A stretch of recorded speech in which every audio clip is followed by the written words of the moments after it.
this presentation. Unfortunately, he's out of town and unable to do today's presentation, so I am the pinch hitter. No fastballs, no curveballs, just fat, juicy ones over the middle. How's that? Can you duck? I can duck. Good afternoon also. My name is Mike Fitzgerald. I'm one of the board members. I'm actually standing in for Mike Clardy, who is also out of town, although they're not together, I can tell you that. Welcome. We're glad everybody's here. We on purpose kept these meetings small so that we can have feedback. So this will be an interactive meeting. There's plenty of time at the end for questions and answers, so everybody gets some. If you have something you feel is important, raise your hand. James can acknowledge you and we can go through it. It's your meeting as much as our meeting. This is for an information flow going in both directions. So we expect a lot of questions and we'll try our best to answer them all. If anybody has any problems seeing in the back or anything, I've got some chairs up here too, if you feel like you want to come up. But I'm sure James will do his best. It gets a little noisy when some of the units go on. Anyway, sit back and relax. James, I guess it's all yours. So we've set up an agenda for today's meeting. To Mike's point, honestly, the agenda portion of the meeting, the top 4 items, are meant to take pretty much less than a half hour, and the bulk of the time is meant for the last item, your comments, your suggestions, your thoughts, your ideas. So the purpose of this meeting is to kind of lay out the process and the plan, and then to have your comments. So we're going to go through kind of the state of the resort, where we are today, the objectives of the CapEx plan, an overview of the process that we went through to develop this plan. We're going to provide you with a handout, actually 2 handouts. We're going to show kind of an overview of the plan by area. We're going to hand you a more detailed plan for the next 5 years, and then we've got time set aside for comments and suggestions.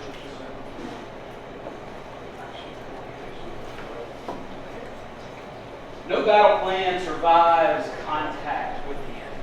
So kind of the thought, the idea of this statement is that simply, this is a plan. It can change, and it likely will change.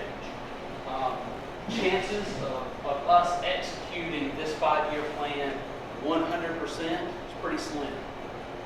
Things are going to happen over the next 5 years that makes us sit back, evaluate some things, and we anticipate that. However, what this plan does is provide you as the membership the direction in which the resort is going in the future. So you have an idea of what the plan looks like going forward. You'll see when we get to the to that portion, we've laid out kind of those projects, those capital expenses that are going to occur in 2020. We feel pretty solid about those. But as we move into 2021, 22, 23, 24, those things could change. Just keep that in mind as we go through and talk about those. So the state of the resort. So in 2019, one of the concerns was dues collection. Dues increasing the amount that they increased, discussion amongst management, finance committee, board of directors, is exactly what would the dues collection look like. So we're pleased to announce that actually dues collection remains better than what we forecasted. We are collecting dues at a better rate than we anticipated. Put some perspective on that. As of the end of July last year, about 10% of our accounts were in arrears. This year, at the end of July, about 16% of our accounts were in arrears. It's only about 6% variation from last year to this year. Some of that 16%, some of that 6% variance is related to members paying at a different rate than they did last year, or a different frequency is actually a better term. So we had roughly 15% of our accounts that we're paying annually break those payments up in 2019 to some payment other than annual. So that goes into that variation of 6%. But we're very pleased to see that dues collection remain better than what was forecasted. So have y'all done any type of analysis just to understand that we're really, that I realize there's a 16% you can say, but there people are on a monthly basis, but if you looked at last July and you had 2,000 members that accounts that were in arrear in this time and you had 25,000, is your total number It is. better or on par, or are you still? We've looked at it and it's pretty consistent with prior year. What I repeatedly in board meetings say is I'm hesitant to say that that's where we'll end up at the end of the year. Just because of the change in frequency, we have more accounts that are paying semi-annual, and that's more opportunity for someone to say, I'm not going to pay my second installment, or more people pay quarterly, I'm not going to pay my third or fourth installment. Something to mention in that dues collection, there is a policy in place, board-approved policy regarding collections. Management fulfills that policy in that if someone's not paying, there are steps to take to provide notice that they're not paying, file a lien on that property to protect the association's position and to collect that liens. How successful is that? I'm sorry? How successful is that? So this year we've sent out 75 of those, what we consider collections letters, that say if you don't pay within this date, we're going to file a lien. And 2/3 of those set up some type of payment arrangement with us. A third of those we did not hear from. So a third of those are ones we're pursuing through lien filing. We live in another location as well, but my question is, how many of those, what's the breakdown? Are they, most of the people outside the resort, don't live here, rent here, have ownership for just rentals only? Or is that people that actually live here that are in the here, so people might need? So I can't tell you the percentage. Majority of those, this is not their full-time home. So they could use that property. We haven't broken it down to determine, do they use it as a vacation rental, do they use it as a second home, or how they actually use that property. But understand if they haven't paid and they use it for a vacation rental, those guests do not get access to the amenities. How does that stop? They have a car? They have to, yeah, they have to The request. reason I'm asking is because we have a car, we live on Shumont Estates, and we have a car that has a white sticker. They haven't used a white sticker in 2 years. I'm just curious, do these people get access through the gates and that kind of stuff? Yeah.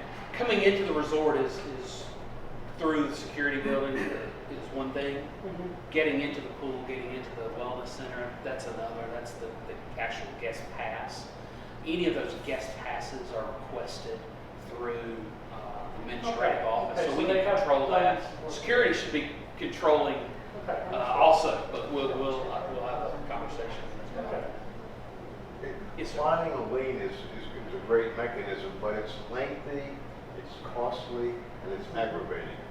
Do you have any other mechanism to motivate people to pay as they should be paid? Actually, filing a lien is not that lengthy or costly. It's a matter of a form document that we can complete and sign, and it's $6 to file it with the clerk of court's office. So that process is fairly easy, but we are looking at other steps that can be taken. Penalties, interest, that sort of Sure, thing? we charge the maximum rate allowed by the law for finance charges, things like that. But we're looking at steps we can take outside of the lien process. I mean, when you file a lien on someone's property, that automatically hits their credit report. So that's a bit of a penalty as well. We're looking at other opportunities to motivate people to pay. Thank you. You're welcome. Does that stop? I got Let me catch you up. a quick one. I don't want to use the rest of your half hour at the first point. When you said the 10 and 16%, is that dollars or number of accounts? Because with the rate going up, it's a big difference. Well, that is dollars, but it's it's a percentage of what is billed. So it's actually more true dollars than you would have. What we've done is taken the percentage billed Right. in 2018 versus the percentage. We've taken the dollars collected in 2018 versus the dollars billed in 2018 to calculate that percentage. Same in 2019. Yes, sir. James, is that lots and homes or just homes? You may have said that and I missed it. Homes and lots. Homes and lots, thank you. Yes, sir. Do they get cut off from all their privileges when they come to that shit? So, I'm just curious. yeah, the answer is they should. The answer is yes, kind of. And so here's why it's kind of. The scenario we run into today is if I were to be delinquent if I were to come into the office and I tell Kerry Wilkerson, I want to pay my dues semi-annually, and I pay that first semi-annual pay, and please don't spread this around. If I were to say I want to pay semi-annually, I make that first semi-annual payment, then July 1st I get another bill for the second semi-annual payment, and I don't pay that. I already have my card in hand. In reality, there's nothing that anyone in the facilities would know I haven't paid. That is a huge shortcoming of our current system. You can't produce a 6-month card? We could. There's an answer to this, though. However, the better answer is with our new software system that we've gone through. Right now, we are implementing that system. It is due to be the startup date is November 1. So what that of this year. So what that will do is then let's say it's January 1 of 2020. I go into Kerry Wilkerson's office and I say, I want to pay monthly. I get a card or something on my phone that says I'm a member. I then have to show that card at the wellness center. I have to show it at the pools. I have to show it at the restaurant to get my discount. So I pay January. February comes up, I'm billed, I don't pay all of February. Come March 1, my account is triggered that I'm no longer good standing. I go to the restaurant and show Kathy my card for my discount, and she has to have the conversation of, sorry James, I can't give you the discount, it'll be full price today. You may want to go talk to the POA office and understand why you can't get your discount or why you can't get access. The new system has triggers in there that will allow us to control access much better than we can. And that under will the old control system. also the cards being issued like the passes. So like if they have renters, for example, they can no longer, they call and say, I've got renters coming, they need passes. I'm sorry, you no longer need passes. And we do that now. And so they have to call in now to get guest passes. We do that now manually. That'll be automated through it's Yeah, North 'cause our cards Star. have this thing on the back, it's the barcode, so it's not great. Problem is with the current software company calls them upgrades, but with the upgrades we've received, those MagStripe swipes aren't read by the current software. It's ridiculous, but solution is coming in November. So in theory, then next year, anyone in arrears would not get in on this property on July 4th. Correct. So from a vehicle standpoint, yes, they could get in from the vehicle. But as a member or a guest getting privileges as a member or a guest, they would be prohibited. Yes. Excuse me, as part of the upgrade process, will the cards be available earlier in the year, like this year, it's almost March?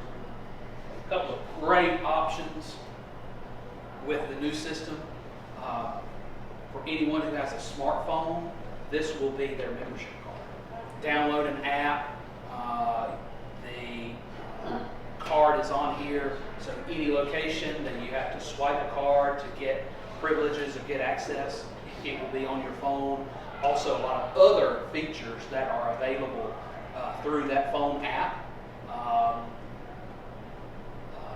Pizza orders, things like that. So things like that you'll be able to do from the phone.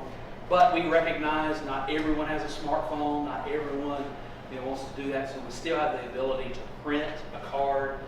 People will still be able to receive those cards. Should be able to get them out quicker than we have in years past. And keeping in mind, even if we print one in January and I don't pay in February when they go to check that card, it would be triggered that I'm delinquent. Yes, ma'am. If the people that are in arrears have a vote slip, can that vote slip be terminated? Absolutely can.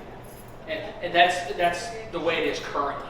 That has gone through a process we go through annually is to check who has slips, have they paid. If they have not paid their fees, then they are. But have you reassigned those? Excuse me? Have you reassigned those slips? Yes, under the policy, what we do is we notify the owner that they are delinquent. They have until X date to clear up that delinquency, and when they, if they have not, they are removed from the slip, and that slip's reassigned. Having a boat slip is a great motivator. We don't typically have those that are in the marina that are delinquent. Who's responsible for that? So Who's managing that the process? actual process of who's in the slip and are they assigned and that they should be in there, Yeah. kind of split between two areas. So POA, administrative office, handles the administrative side, checks within the actual dock and slips, something that a dock master performs. Unfortunately, this year we've had some issues with dock master, and we've kind of been handling those on. There's been a breakdown in all of that. There has. On the dock side. The dock master that we've had in years past, unfortunately, not able to be our dock master, so we're We got a new dock master. getting someone else to do that. It's just started. And so, going forward, it's going to be. Yeah, there was a period where the docks were pretty much Shoot. not monitored. Moving on from dues collection. You can tell what people are So, concerned about. absolutely. So, state of the resort. So, in the 2019 budget, we have planned projects. Most of those planned projects are coming to completion. I'm sure you're very familiar, but basically $1.4 million budgeted for things like vehicular bridges, pedestrian bridge at Wellness. Hopefully everyone's seen that bridge. It's a beautiful bridge, just about finished with it and the boardwalk. Most of those projects are coming to completion. There's a couple of projects that have been deferred. The reason they have been deferred are for various reasons. So we had the tennis courts. We're going to resurface those tennis courts this year. That was originally on the plan. We have recognized that the process originally determined for those courts by a provider is not the best solution. They came in last year and said, all you need to do is put fill the cracks, put an acrylic process on it, and you'll be good for years. So that's what we planned for. When we went out to bid for it, 3 other companies said, good luck with that. We're not interested in doing that because your courts are going to need replacement in a couple of years. So we've deferred that project. You'll see it in the 5-year plan when we come to that. The other project that was on the plan for 2019 is the dredging of Bald Mountain Lake on the north end of the lake, sedimentation coming into the lake. That has been deferred to 2020. The main reason for that is with development of the landslide, that Young's Mountain area. The land is still moving, but it's moving slowly.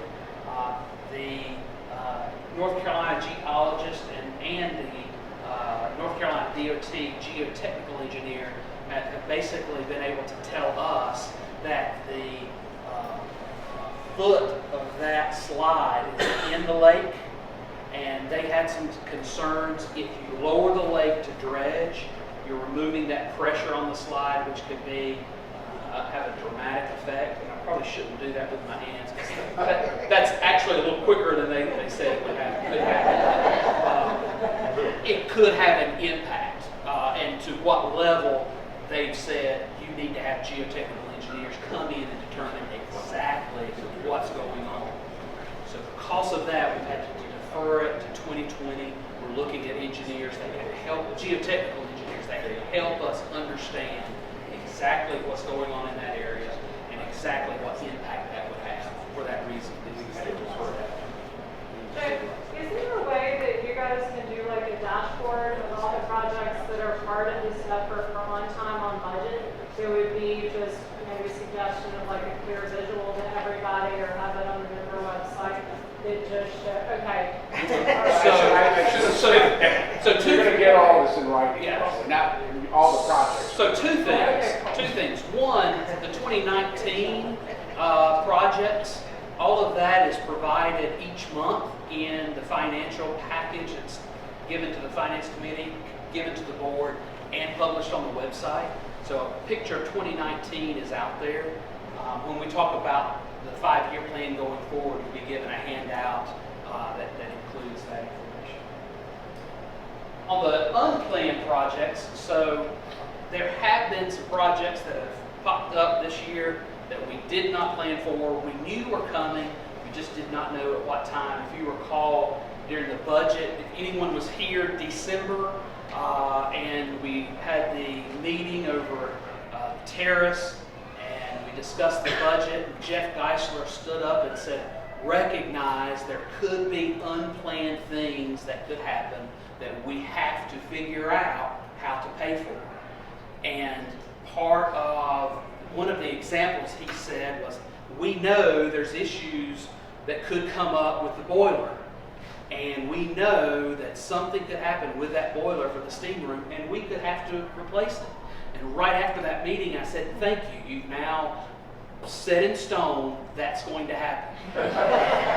And so January 2nd, when the boiler died, we had to go out and get bids. So that was something that was unplanned that we've had to fit into project list for this year. Another perfect example is the indoor pool dehumidification HVAC unit.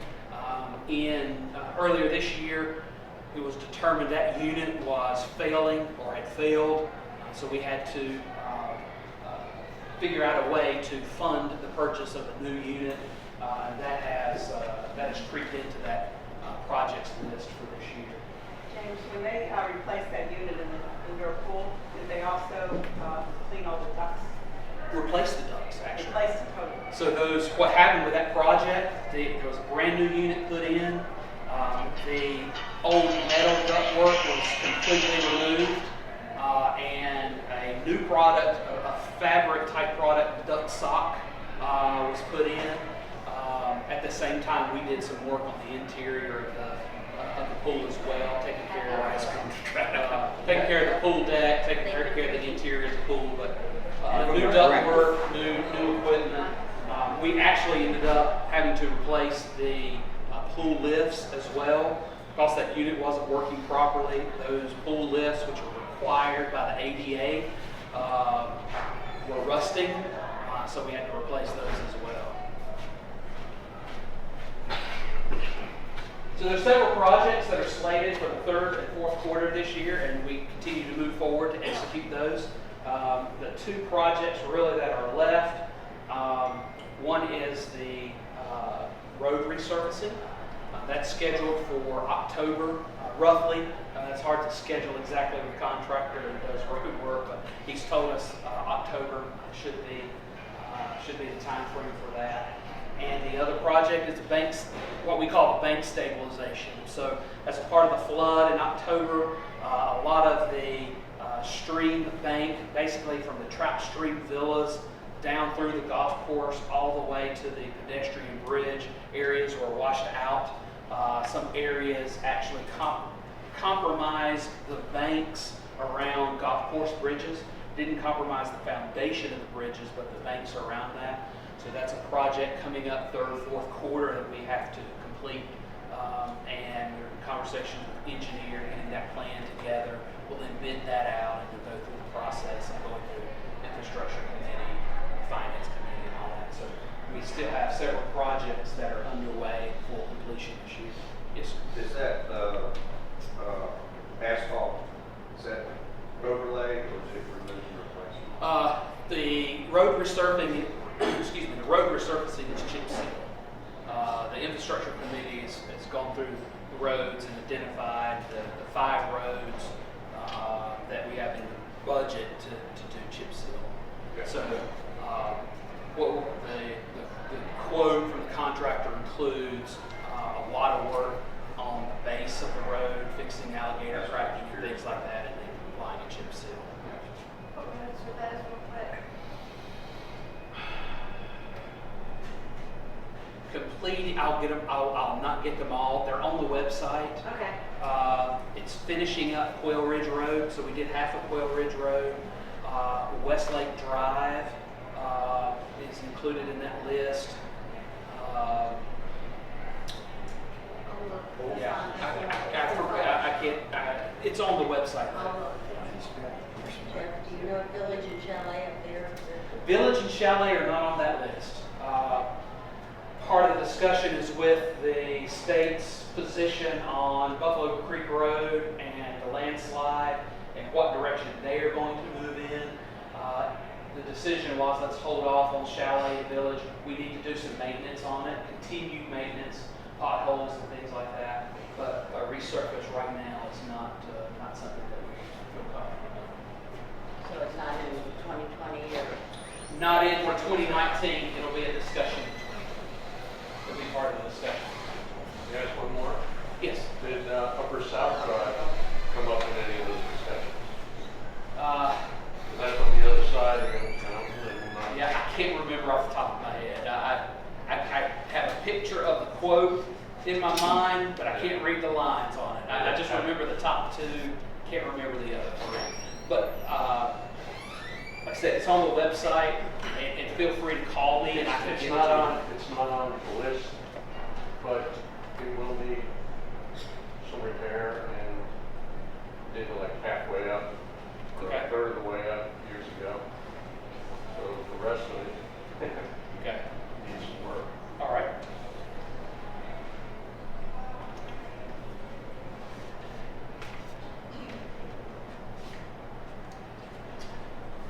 State of the resort financials through July year to date are ahead of budget when you look at the net income. So that's a very positive thing.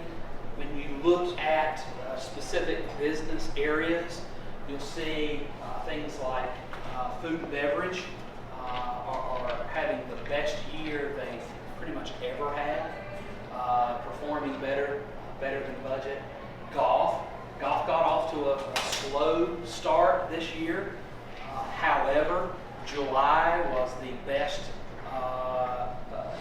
in revenue and in rounds in a very long time. August is looking to be basically the same. And take into consideration, this is something that I find a little humorous because I've had this conversation with myself and with others. Golf is doing as well as it is, even though we've had the amount of rain we've had in the last 7 months. So I sit there and think, well, it hasn't rained that much at all. Because in my recent memory, I'm comparing it to last year when we had over 100 inches of rain. But if you look at end of July, we have already had our annual average of rain for 1 year. We still had a wet year, and golf was performing wonderfully, not only in managing the maintenance budget, but also in rounds and revenue. So that's great. Struggling a little bit with lodging, but lodging's been able to kind of manage their expenses, so that's helped. Lodging has a few variables that's caused that struggle. One is we do not have a director in that position currently, looking for a director to fill that role. Also with the third-party rentals, that has an impact on our lodging business as well. So still working on those. If you look from the POA side, revenue outside of dues or initiation fees. Initiation fees, we started off kind of slow this year. However, July has picked up tremendously. August looks to be better than budget as well. Talking to local real estate agents, part of the conversation has been, why has this changed? And they don't have an exact barometer on it, but most of them are saying that the improvements they're seeing, that has made a huge impact on what people see, their willingness to purchase here, and the flux of not having bridges and things being under construction has kind of gone away, and they're actually feeling more confident when they come and look at the property. And state of the resort, positive responses from our members, from our guests on the changes in 2019. So kind of roughly mentioned that, but if you look around at the dollars that have been spent this year around the resort, the membership are seeing what's going on, guests are seeing what's going on, and we're receiving positive feedback. We spent a lot of time, a lot of effort and money at Trout Stream Pool Complex. Interior pools have been resurfaced in one way or another, either epoxy paint or one of them was R-sided. Pool decks have been resurfaced. Pool interior building has been painted. Just a lot of effort being put into that, and positive comments around those improvements are being heard. Same way with pedestrian bridge and other things. So these positive responses are showing people are appreciating what work's being done. Same way on the golf course. The work that's being done on the golf course to improve play, improve aesthetics. People are responding to that, and that's part of the reason we're seeing the uptick in golf this year compared to years past. We recognize Rumbling Ball Resort is not the Ritz-Carlton. That's not really who we are or what we want to strive to be. But what we do need to strive to be is a place that's clean, a place that's enjoyable, that we're operating in an efficient way, and we're maintaining the amenities and facilities that are here. And that's the direction that we're headed in the future. So let's look at the objectives, the 5-year plan.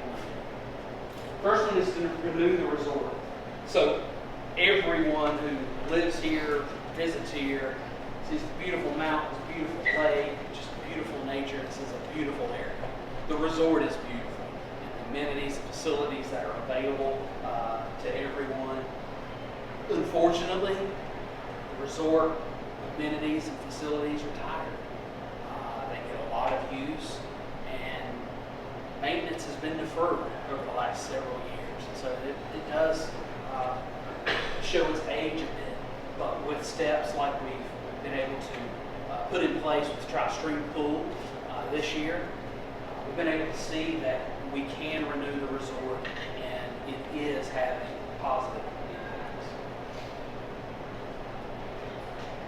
Another objective of the 5-year plan is to change the culture of the resort. Unfortunately, the approach in years past has been accomplish the task as quick as we can, as cheap as we can. And that's not always the best approach. 2 examples that come to mind is early winter time, facilities maintenance undertook 2 projects over at Legends on the Lake. One was a repair to the bar floor. where the bartenders stand and servers go to do everything, there was a nice wave in that floor that is a tripping hazard and caused a lot of problems, and actually the floor was spongy. When we took the floor up, what we found was there was old wood damage that wasn't repaired several years ago. What happened was someone had the idea, well, if we dry it out and we put this rubber membrane on the floor, that will get us through and that will fix the immediate problem. We went in, took the membrane out, took the subfloor out, put new wood in subfloor, put a new surface treatment on that, and what we did will last much longer than what the previous application.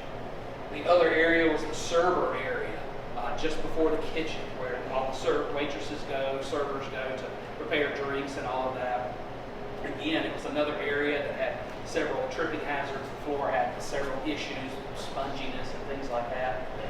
Facilities maintenance went in there and they pulled up a layer of linoleum and then another layer of linoleum.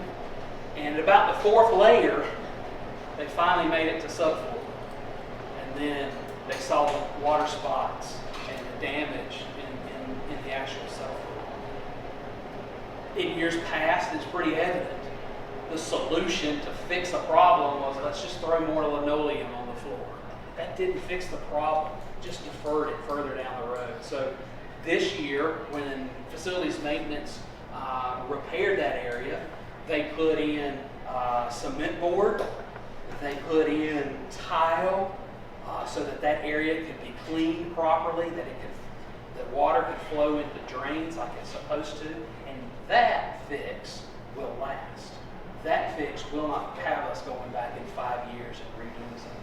But that's a change in the culture. That's a change in the mindset of how we fix things. Cheapest isn't always the best. This year, the process we've been using is different.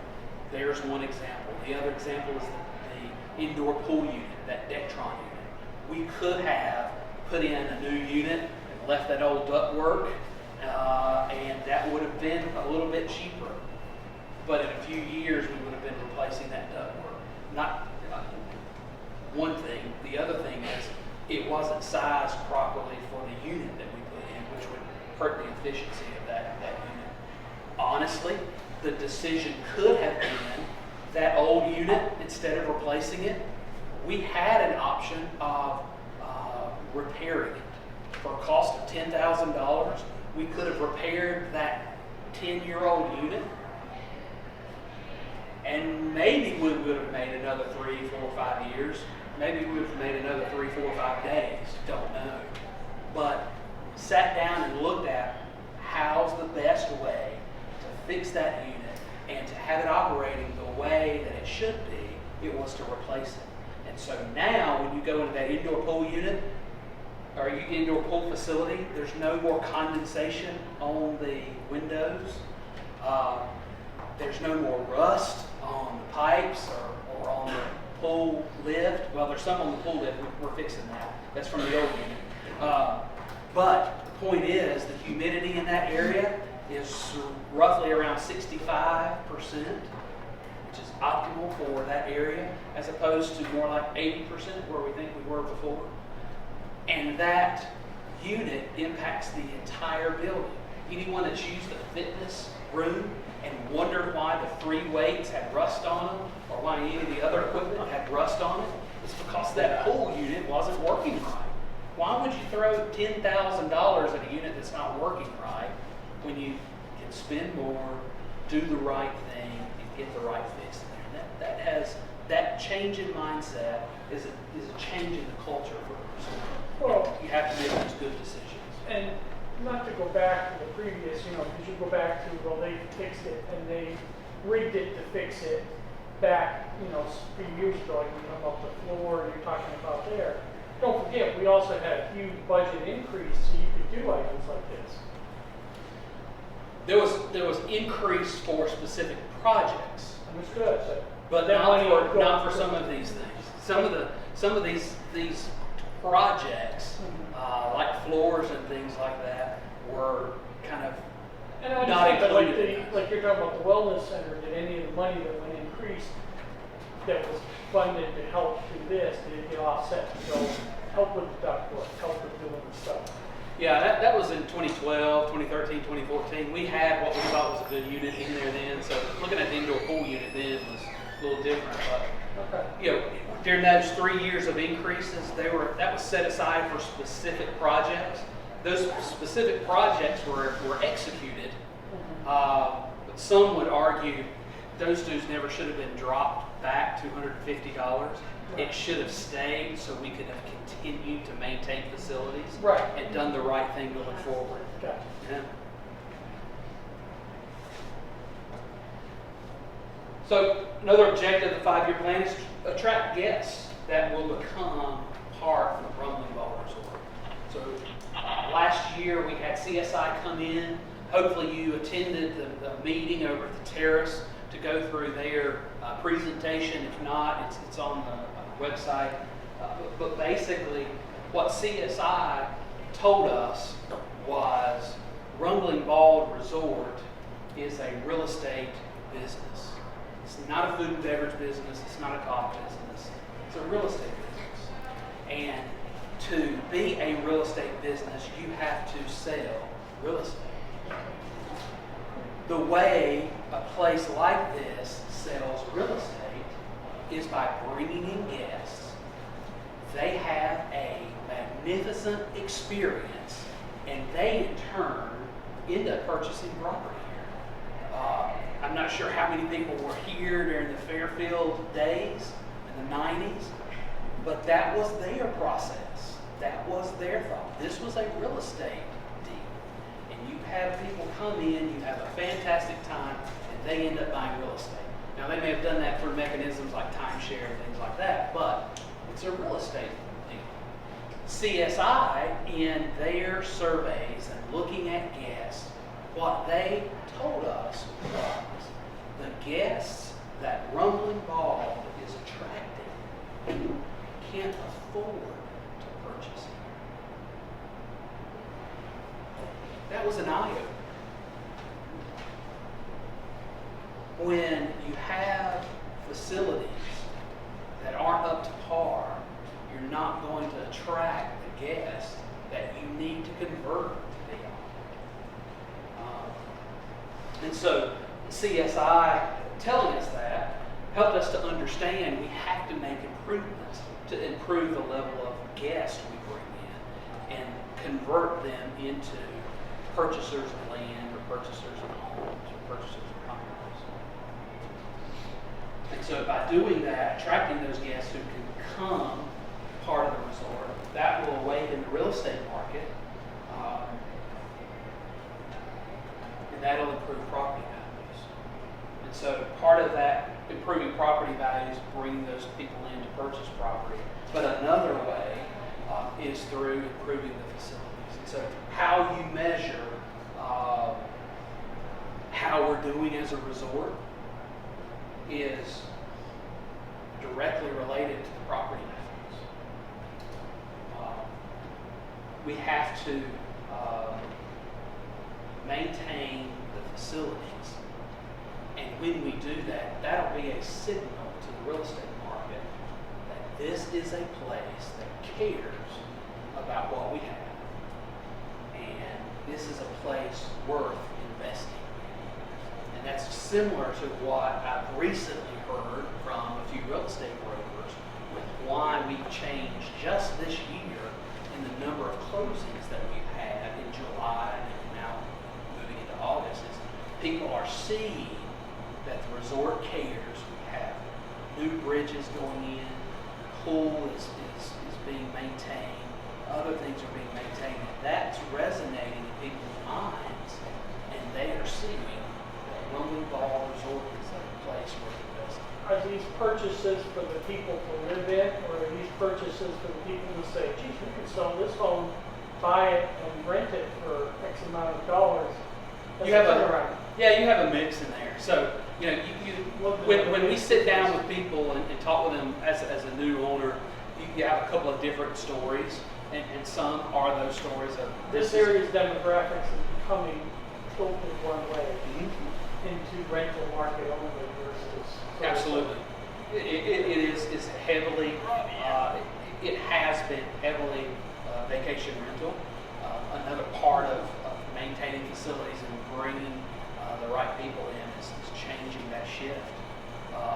You know, we struggle with the same things that other rural areas struggle with, and that is how do you get full-time people here? And one of the key things that I hear from real estate brokers, we know and we're working on getting a solution for, is internet. And once you get that internet solution in place, it's a game changer. Everyone says that. Everyone. And so that's high on the list. From what I'm hearing from your comments, and I appreciate everything you're saying, my thing is the last three ones you've noticed is resale, sell, to get the people here to either put as a market for the tourism, for the purpose of it. But what do you as Rumley Ball Resort, when we do the owners that are here full time? And it's not, and it's, please don't misunderstand me. I'm not saying awaken the real estate market to sell properties so that they convert into lodging for our lodging program or third party. Not saying that at all. What I'm saying is you awaken the real estate market so people see those things of value here and they look to invest here. Some may be vacation rentals, some may not be. The purpose is to have full-time residents here. Right now, what's holding that up is internet.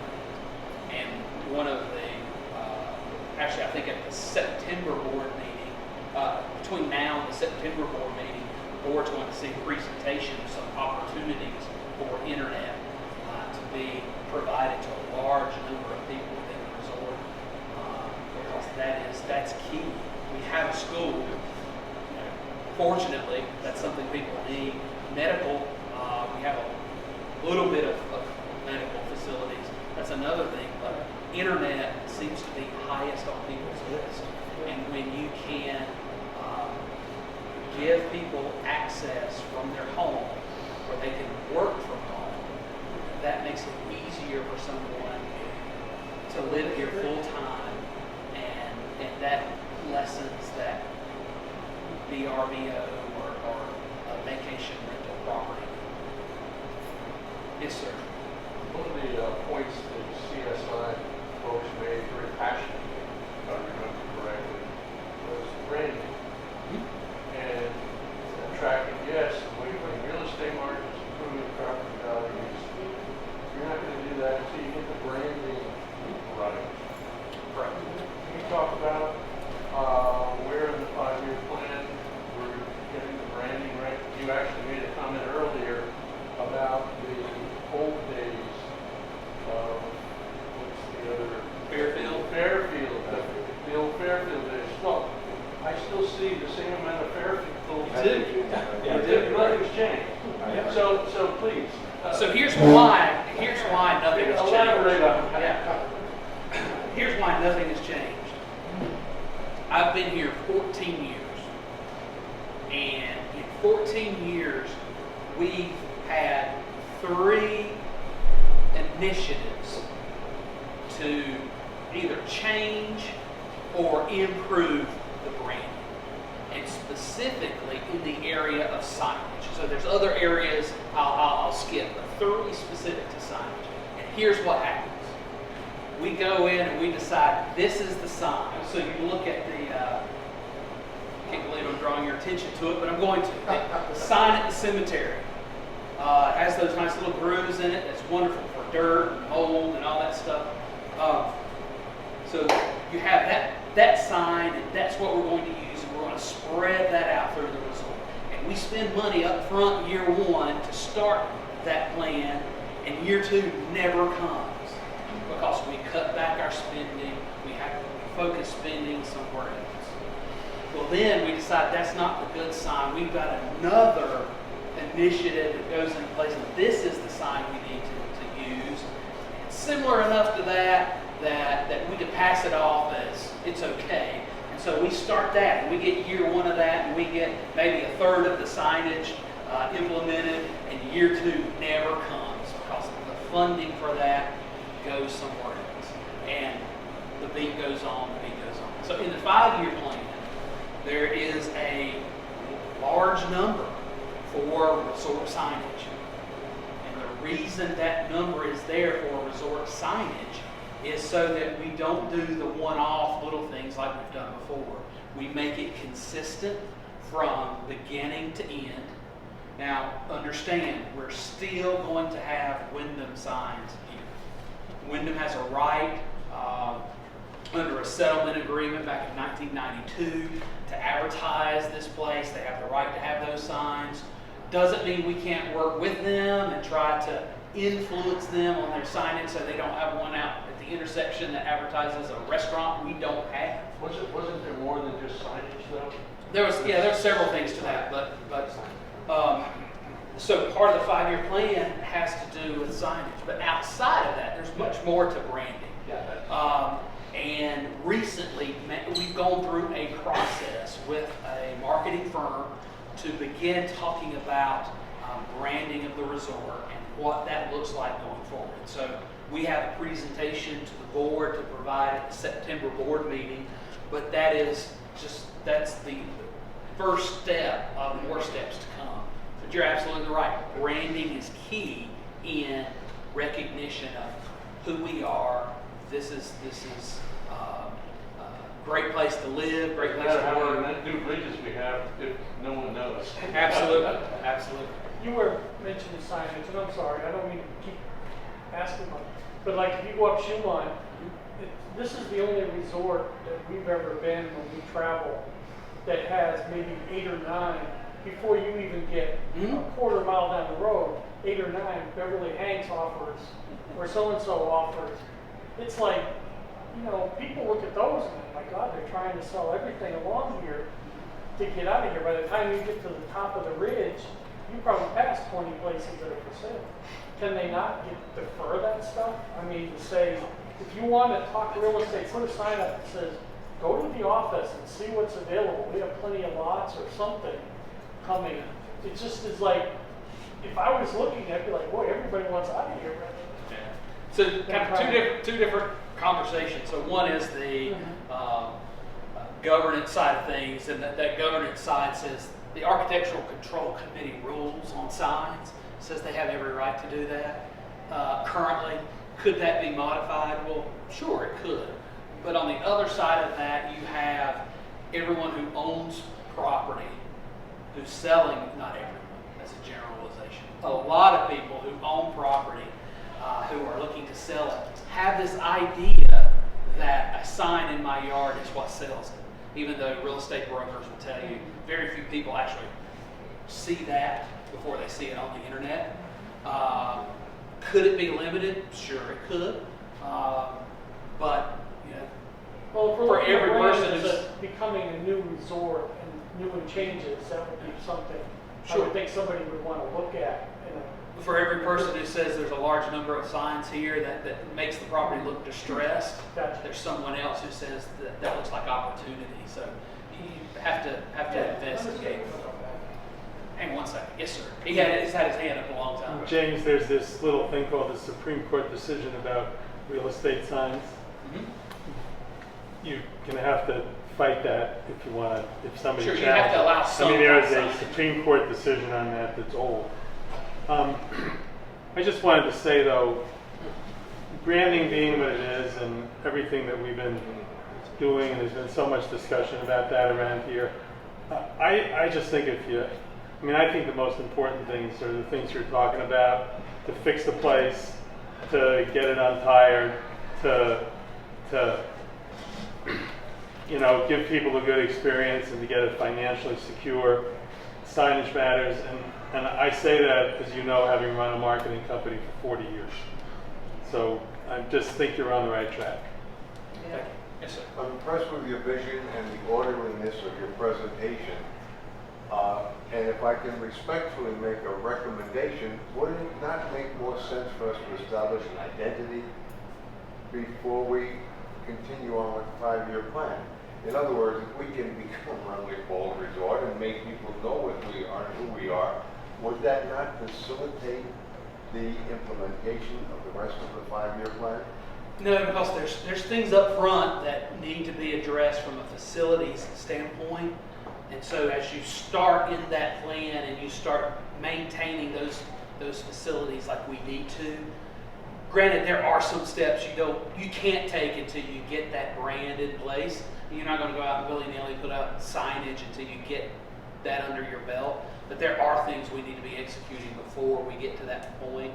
So there's some steps that'll run kind of. If you give people a mediocre experience, it doesn't matter what you call yourself. Yes, ma'am. So how are we going to ensure that if we have a 5-year plan, that it actually is executed for 5 years? I mean, in 20 years of banking, I've seen multiple 5-year plans that in year 3 become scrapped and let's go in a different direction. So are there steps in place or things that can be done either through votes or through support with the owners to ensure that this is the roadmap that's being used and followed and we don't have whiplash in a few years? So here's my answer to, and make sure everyone heard it. How do you ensure the 5-year plan gets executed? You hold your board's feet to the fire. The board is the group that controls ultimately whether the 5-year plan gets executed. Now, I say that management plays a role in that, budget committee plays a role in that, but ultimately it's the board.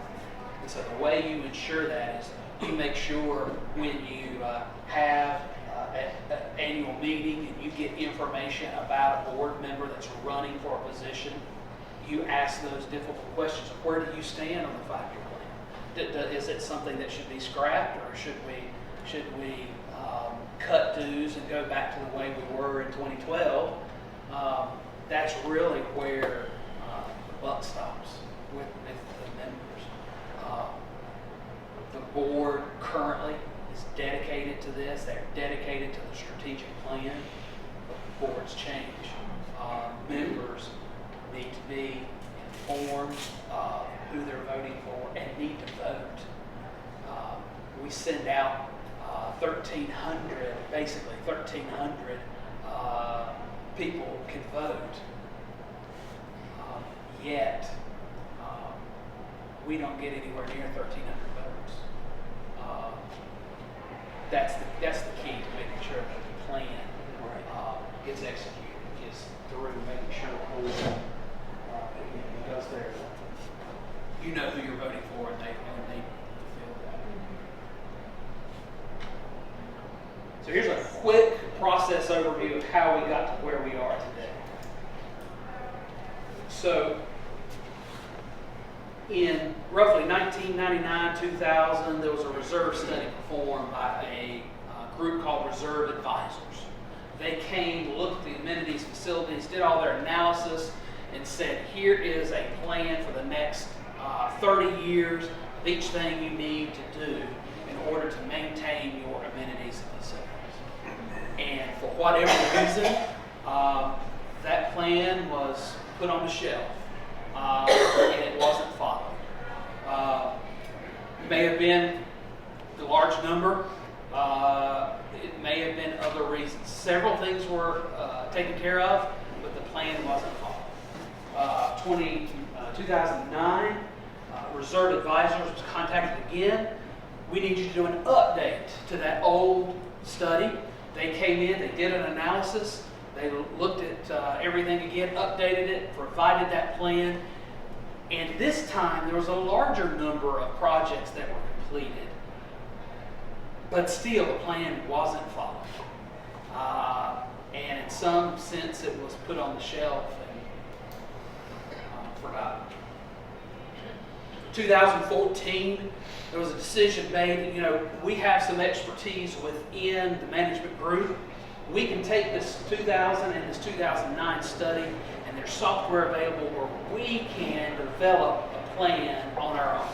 And so we spent the better part of the year developing that plan, putting everything together, and 2014, we kind of finished that. We used that as a game plan for the last several years.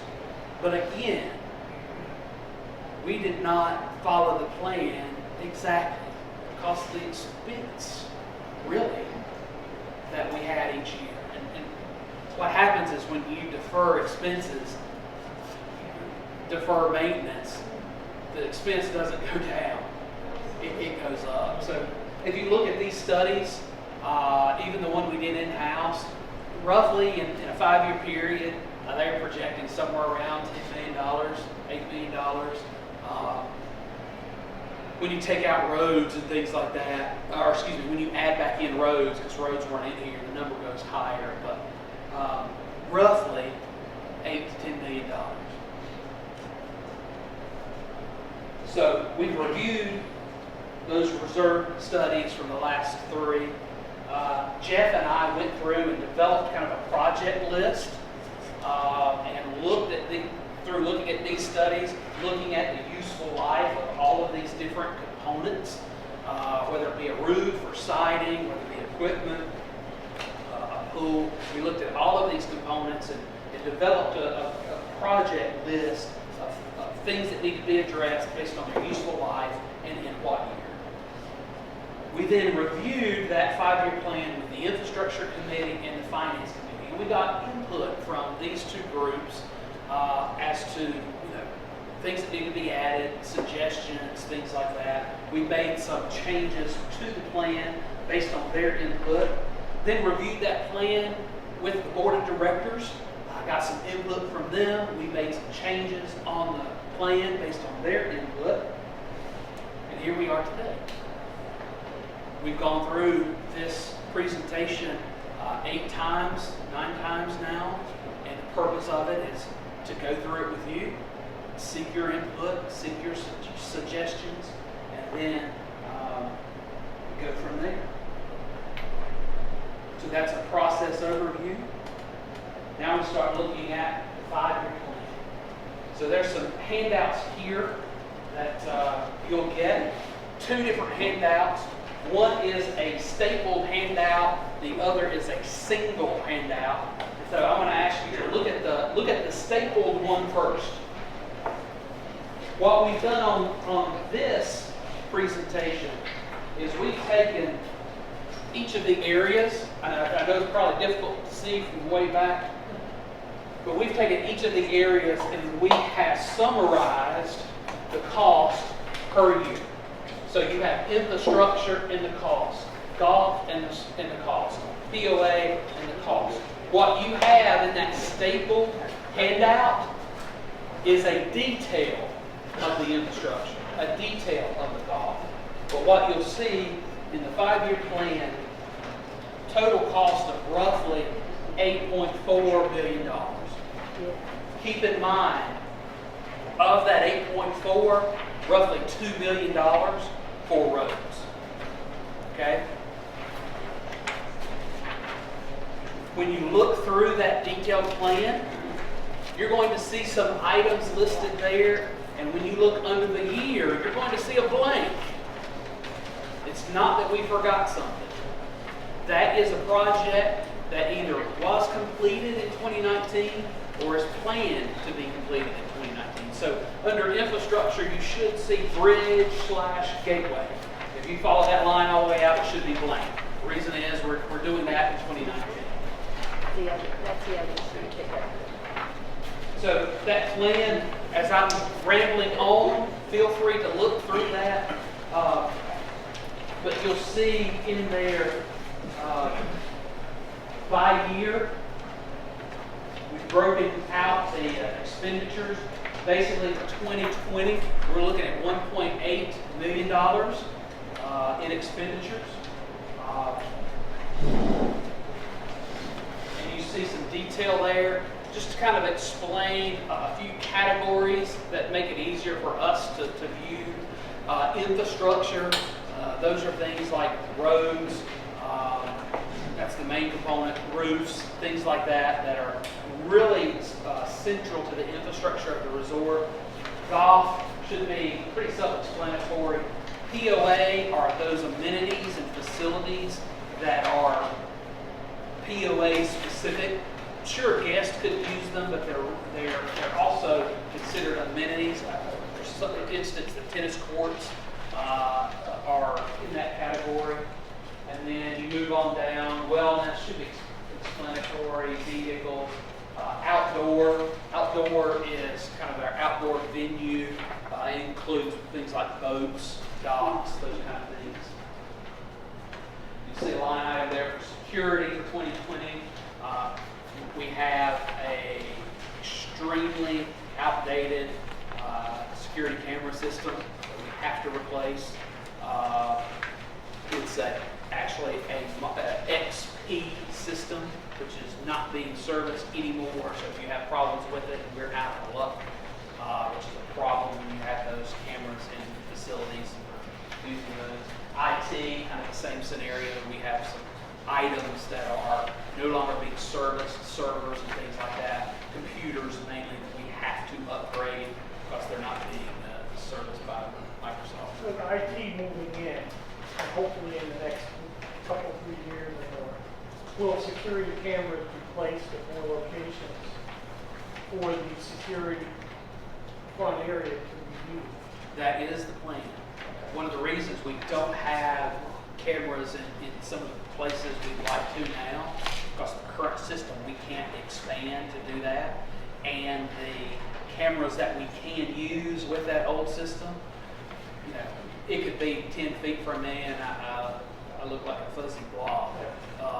Higher quality system, higher megapixel, we can get greater detail. And actually, we don't need as many cameras in some of the areas. But yes, we're looking at being able to expand that into some key areas. I want it wherever we have garbage. This is just me. I want it wherever we have garbage so we can control who's using the garbage. And my phone quits ringing a little bit. Well, I mean, like on Schumann, where we have places and stuff, I was just thinking, you know, for monitoring the front areas or whatever the case. It opens up a lot of different Yeah, opportunities that's with great. upgrading that system, which we have to. So if we have to do it, we might as well take some advantage of some of the things that are there. Yes, sir. James, a little off the point, but on security, whatever happened to the conversation about perhaps there being a Lake Lure station behind the gate? That discussion went away. I'm not sure why.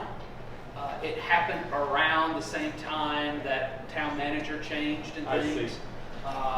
So I don't know if it's related to that or not. It just we've just kind of let that ride since they Okay, thank no you. longer bringing it up. Yes, ma'am. Just in there with the security and the IT funding only showing up for 1 year, and knowing that both of those are areas that develop and change a little more rapidly than others, is it not wise to budget for the next 5 years, that if there are things that happen, to be proactive to cover that instead of reactionary?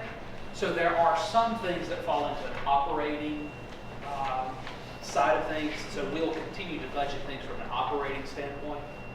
These are major things. Sure, Jeff and I probably need to sit down and talk more about the IT side. I'm not as intimate with IT as Jeff is. We have a third-party vendor that contractor that handles the IT things. My recollection is he sat down with them and they've kind of helped plan this out for us. So I'll say my assumption is that in other years there's probably funds set aside. But instead of assuming, I'll have a conversation with Jeff just to make sure. Yeah, I just wonder, because it's kind of a glaring thing with that Sure. being something that is so integral now with the operations of an organization. So Absolutely. not included. I would point out, this is really kind of a partial list of all things. This is big items. a lot of the smaller items are in operating budgets, you may not see them. Yeah, correct. So we differentiated with this How between did CapEx. these 5 years fit into the operational budget as far as 5 years from now on the current track we are with the amount of people that's gone from 10 to 16% and the dues and all that? Does this look like it's all fitting within that budget for the 5 years? So we are just embarking on the 2020 budget plan. And so to answer how that's going to fit in, right now it's a little premature. Mike has got the budget committee put in place, and we're starting those conversations.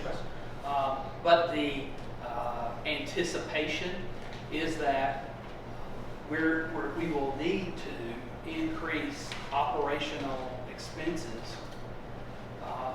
to maintain some of the facilities that aren't CapEx. For instance, painting the interior of a room isn't a CapEx expense, but we have to maintain those. Continuing to, one of the conversations I've had with our facilities maintenance group is this regular cycle of just hitting different areas each year from a preventative maintenance standpoint. That's naturally going to increase those operational expenses. Yes, sir. James, I appreciate all the hard work that went into this, but tell me you just didn't say that we don't have a 5-year financial projection to show us that we'll cover this. Please tell me you didn't say that, because otherwise it's a list. I did not say that. Okay, great, thank you. What I said was we're developing the 2020 budget. But there is a 5-year financial budget for the 5-year plan with assumptions in there from an operational standpoint. Okay. Absolutely. That was part of the process in developing this plan. Right. Okay. Honing down to 2020. That's different. I get get that. Completely different. James, I was handing these out. You pointed out there's also a bank financing component to this. Thank you. Okay. So the next slide. That's the second sheet. Okay. Great segue. This is my 9th meeting too, so I know what's coming. And so part of the conversation with the 5-year plan is there long-term financing available for some of these projects? So I recognize for some folks, long-term debt is a dirty idea. From a business, it's actually not that bad. It's actually pretty good. However, there is a fiduciary responsibility to use long-term debt wisely. And so I'll give you an example. In October, the flood hit, wiped out a vehicle bridge, wiped out the pedestrian bridge, caused damage to another bridge, and we needed to replace those vehicular bridges. And so dues were increased. You paid the increased amount. We contracted with the contractor, and we spent roughly $500,000 on those 2 vehicular bridges. They have a useful life of about 75 years. I'm not a finance guy, but I understand from an asset value standpoint, they stay on the books for about 50 years. To fund that with current year dues is extremely odd. Extremely odd. A better approach would be long-term debt to finance those expenses. Unfortunately, at the time, the resort did not have that opportunity. But discussion currently is we can do that with the 5-year plan potentially. So we're in discussion, we being Jeff Geisler, Mike as treasurer, finance committee representatives, we're in conversation with TD Bank on being able to fund some of these projects through long-term debt. So we kind of summarized what that would look like for the next 5 years, roughly $1.4 million over the next 5 years. But it's a conversation that has to continue. TD Bank hasn't said absolutely sign here and you've got the money.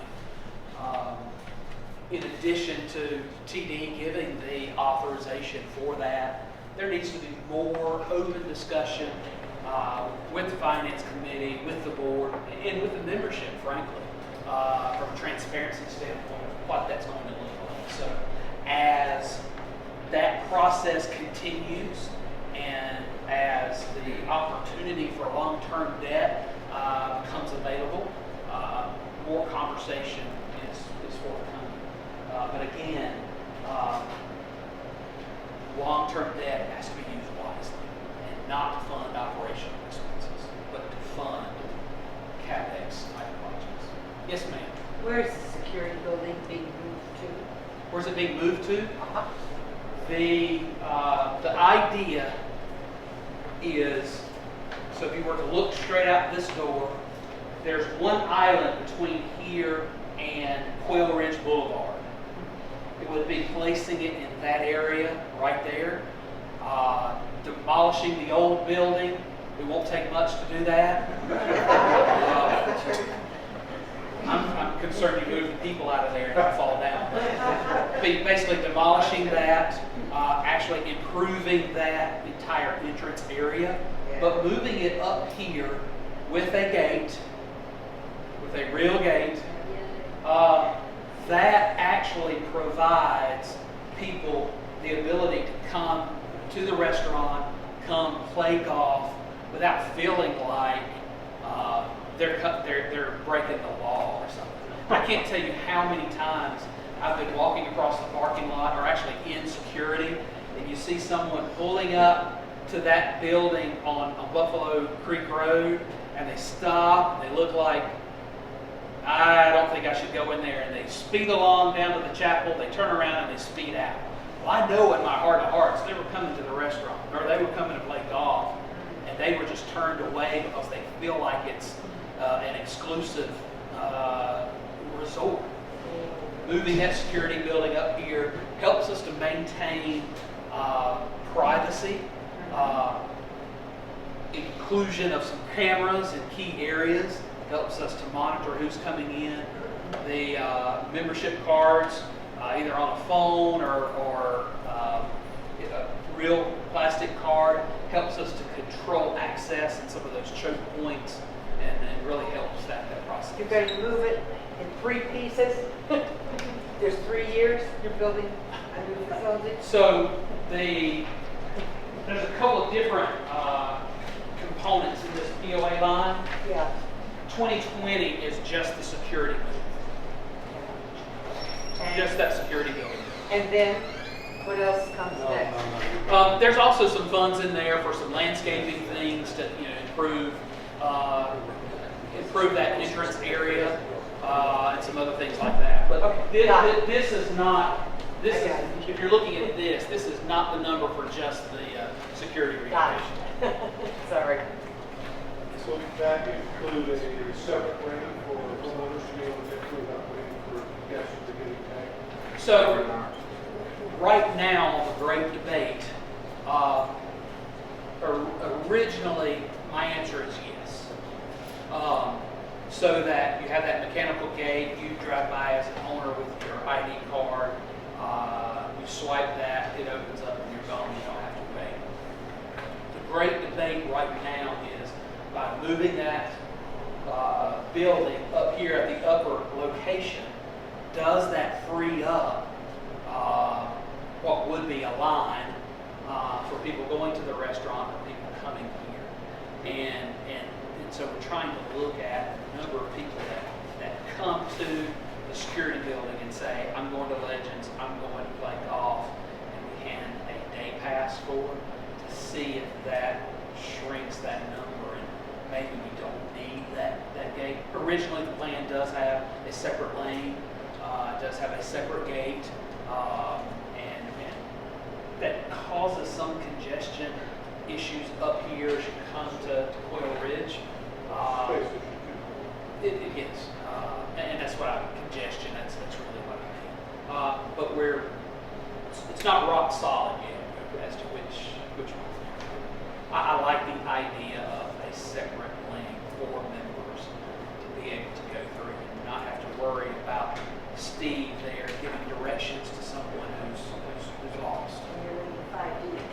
way, They're exactly. out of the road. Yeah. Right. Fortunately, it's not out on Buffalo Creek Road, but still that way. And how far back is it, you're gonna be, I assume you're gonna be able to, people aren't gonna come pretending they're going to the resort to eat, or they're going to the restaurant, and then just go down to the beach. How do you prevent that? So that is a challenge. So they could do just like they do now. Tell security, I'm going to the restaurant. Go pull in the parking lot, grab their stuff, and go down to the beach. With the new software system and control access, we are looking at opportunities to actually control who can use that beach through choke points. So right now, you don't have an answer. And also it would be a personnel thing as well. So we have a scenario from the lake side where people come with their boat, come to the commercial dock and say, I'm going to the restaurant, and they go up to the restaurant, and after they eat, they come out to the beach and hang out. So we have to be able to control access that way as well. That's one of the biggest problems I think this resort faces. And it affects the reputation of the resort as well. It does. Because to a lot of people, the resort sort of a laughing stock. Anybody can go there, anybody can go to that. And I mean, that's true. And we changed that. We took a step July 4th. Changed that. With requiring wristbands, you can't imagine the number of people that came to us and said, I've been doing this for years. Where's my wristband? You don't get a wristband. Sorry. We also have something on the other side that's part of the culture. And that is, we actually have owners that come to us and request guest passes for 20 of their closest friends, and they hand those out to different people in the community, and that has an impact on. It's gotta be fixed now. That's just awful. So those are really two separate issues, but both of those are being worked on how we can I just don't think people control. understand it cheapens the resort for all of us when those things happen. I agree. I think security is a big issue, and I think that you may need to add more to your budget, more certain items, like you're talking about card readers, especially at the Apple Valley. I can go up swimming and look, and there'll be 5 cars in there, maybe 2 or 3 have a sticker. The other ones don't. Yeah, and doing routine checks. You know, right now, the process is doing a routine check once, twice a day. That doesn't Well, we get. have to, because you've got the signs out there that say, no golf carts past these points. And we can watch kids driving golf carts up and down Schumacher. I don't know where they go, but they've got tubes and everything in the back. I'm assuming heading down to, they're going to the beach or somewhere, and they get in somehow, so. But one of the steps to controlling access with the new North Star system is Right. at Apple Valley Pool. There's going to be a device there where that gate is locked, and the only way to unlock it is if you have a membership card or you have your phone app, and you swipe it and it recognizes you're supposed to be there. Yes, sir. I appreciate this conversation because in a medium-priced resort or any kind of recreational facility, if you can get semi-private right, you have the key to the kingdom, because that's all that's doing well. But I had a different question that goes way back to your original point, and it's about natural beauty. And maybe it's in the operating budget, or maybe it's in here and I didn't comprehend it. These woods are filthy. I mean, they're terrible. And I don't see any evidence that resort-owned lots are, better than individual-owned lots. I mean, I know what it costs to clean up a lot. Charlene and I just put a lot of money into cleaning up lots. But it makes a huge difference. And, when you're in clean woods, like the Wichita Mountains or something, you're in clean woods. And when you're in dirty woods, there's no amount of naming or saying or anything else that you can do to stop people from saying, something's wrong here. And I understand the wind and the storms and all that, but I wonder what we're doing, because these woods are nasty. Thank you. Take a ride up South Drive. I live at the top of South Drive. Yeah. Okay. Yeah. Yes, so Is that somewhere in here? it is not. What was the decision process on that? And again, I applaud all of this hard work. I'm not knocking any of that down. And so I don't know if, and I assume you're talking about tree debris and just general cleanup. It just looks lousy. I mean, good woods are cleaned down to the leaves. This is, it just doesn't, it just, you know. Westlake's pretty good. Westlake Club is very much You that. just get the trees that fall, that they cut off. Yeah, so there's not, I don't know that cleaning those lots and things like that actually fall under a capital spending plan. But I'll also admit it has not in the past been part of the operating budget as well. It's definitely something we need to include on the list. So and like have when a you see, conversation about. when you see stuff that was cleared as a result of a storm, and I'm not trying to be picky here, because the general point speaks for itself. But when, as the gentleman said, when you see like big logs that are sliced up, and this ain't about Charles to me, it's about a plan, and then they're not taken out of there, it's hard to say, I don't get it. It's hard not to say that. And again, I would be fine if your lots were any better than people's lots, but I'm not so sure of that. Great So, point. yeah, I just think it's really, if that's our prime asset, and I believe it is, and it's going to be more so, I just think it's really worth trying to figure that out. If they would just get rid of the dead stuff, you know. James knows, I'm trying to be constructive. And Charlene just said, it doesn't look safe, and I can show you places where it doesn't look safe. Sure. Looks like it'll scrape the side of your car or whatever. Or burn, yeah, better point, burn. You had to go in the middle. Yes, sir. Well, I was just gonna say, it seems like of late there's been a better effort to get trees that have come across the road or back off the road, because that's been a problem. Even simple things like that. Yeah, come to the top of South Drive. The yellow caution tape, after There they you go. do that, they still leave it tied to both sides of the road. And it's just a little Really? pride. We live there. Yeah, we do too.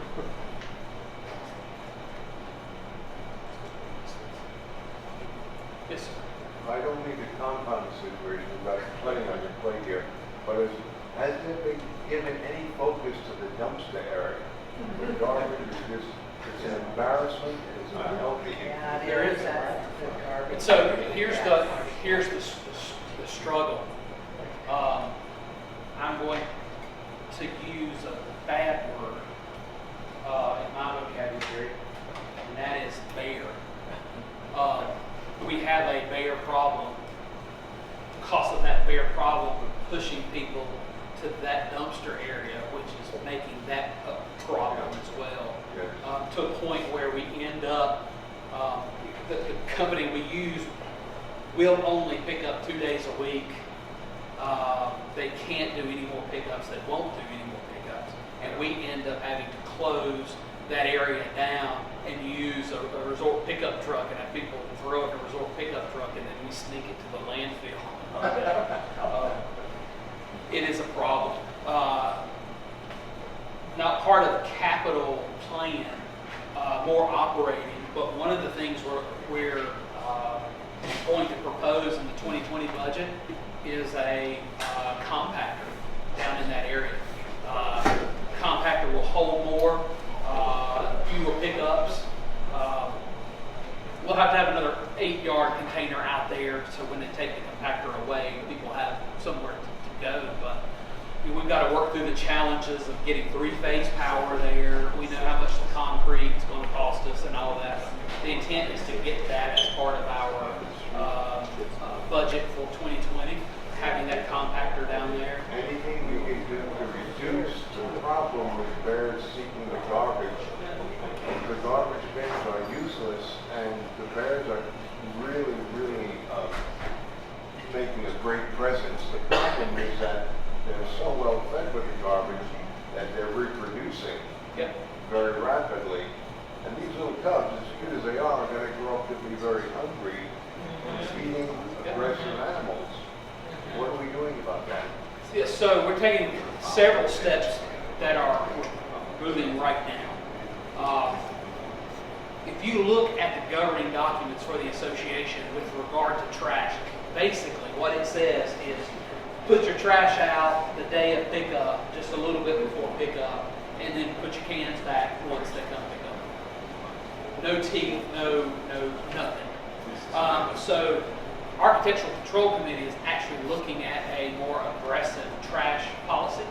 That policy would put the onus on the owner to make sure that they have an adequate place for their trash so that bears or other animals can't get to the trash. Now, for some who live here full time or here on the weekends, that's really could be the 55-gallon can that they use right now when they put it out just before the trash guys come and they take it in just before they, just right after they drop it. For others that use their property as a vacation rental, it might mean using some type of bear-resistant canister. For those who have in-ground cans, it may mean abandoning those in-ground cans to something that are, They're feeding plates. but it may mean they have to abandon those to something more appropriate to keep a bear out. But it goes further than just the trash. Trash is a big thing, but it goes to, we have people that feed the bears. We know of people that put food out purposefully to attract wildlife. Can you find those people in any way? Not currently, but what's being proposed, they could. What I tell people is this: I buy a 50-pound bag of deer corn. The bear can't read that bag. The bear sees corn, the bear's going to eat it. Don't feed the deer, because you're going to end up feeding the bear. Same way with birdseed. I love putting out birdseed around my house because the birds come and they make, they have a ball. But I don't put birdseed out because a bear can grab that thing and eat it, and they're satisfied for a day. So there's got to be some enforcement from that standpoint. As well, we're in conversations with North Carolina Wildlife. They're going to come again, do some presentations for our membership to understand, here is the problem, here's how you remedy that problem. We don't relocate bears. We will not relocate bears. The problem is the human, not the bear, from their standpoint. And so they're going to provide some education. They've also provided us, as a resort, as management, with some tools that we can use to help deter the bear. But ultimately what it comes down to is, and I will say the owner. Now recognize when I say that, if it's a vacation rental, it's the owner's guest, but ultimately it's the owner's responsibility because they're using that property as a vacation rental. And that also includes timeshare, that also includes the condos. Ultimately, it's the owner's responsibility to ensure that their trash doesn't get destroyed and strewn out by a bear, no matter in what way they are. Many of the owners are not present when the renters are here. Correct. And renters really don't want to, with the fees they're paying for the utilization of the unit, really don't want to be bothered with handling trash properly. And that's a problem. Yeah, so the owner may be 500 miles away, a series of renters are using it, so we really don't have a grasp on that problem. Yeah, we do. I can tell you today, I had a conversation with a guy that's, he's told me he's about 3 hours away today. And my conversation with him was, I'm so sorry to hear that. You need to find someone to take care of that today. his statement was, well, I can't get there. I understand. You need to start making some calls or finding someone to pick that up because it can't stay there. It's a nuisance. And under the ACC rules, I think we can qualify that as a nuisance. You have to take care of it. I had another conversation today with someone who told me, well, I rent my property out. Here's the number to my property management company. They are supposed to be taking care of it. You give them a call. Yeah. And the conversation was, sorry, you're the owner. You need to take care of that. If that's talking to the property management company, then great. But you need to be the one having that conversation. So and a lot of this is unfortunately, over the last 3 weeks, has been a lot of one-on-one conversations with people of, this is a problem, you have to fix it. Whatever happened to common sense? Yeah. You got it, roll the dogs, my God. Well, and I'll be honest with you, I had a conversation with someone who made a kind of a similar statement that you did. I use it as vacation rental. I do it VRBO, and I can't control what my guest does. I've got information that says here's what you do, but I can't control it. And you know, my statement to him was, I understand controlling human behavior is becoming more and more difficult every day. Maybe you want to consider putting a statement, I have your credit card on file, and if you don't put the trash where it needs to be, I'm going to fine you whatever, because I'm going to get fined. What about the resort doing more than just Absolutely. one phone call to say, you gotta do something about it, we'll follow on it? Sorry, I must have missed that statement up front. Part of that policy that ACC is looking at has specific cost related to the offense. And it's not, and what's being proposed isn't a first offense slap on the wrist. Right. It's a first offense, here's a dollar sign. And Your second approach is offense, perfect. here's a higher dollar sign. And third offense, Banishment. we have a huge problem that you're going to have. Because it's spends your time and money and budget to have to go check all this. And what it ends up doing is lowering the quality of resort we have. When people ride by and they see somebody's trash blowing inside. Because they're absolutely. Prime example is right behind the fire station there. Going, as soon as you go over the bridge there, the fence is falling down and garbage strewn down towards the stream. Oh yeah? Yeah. I can take care of that one. That one's. And they need to repair that fence. Because they're ever, I can take care of that one quickly.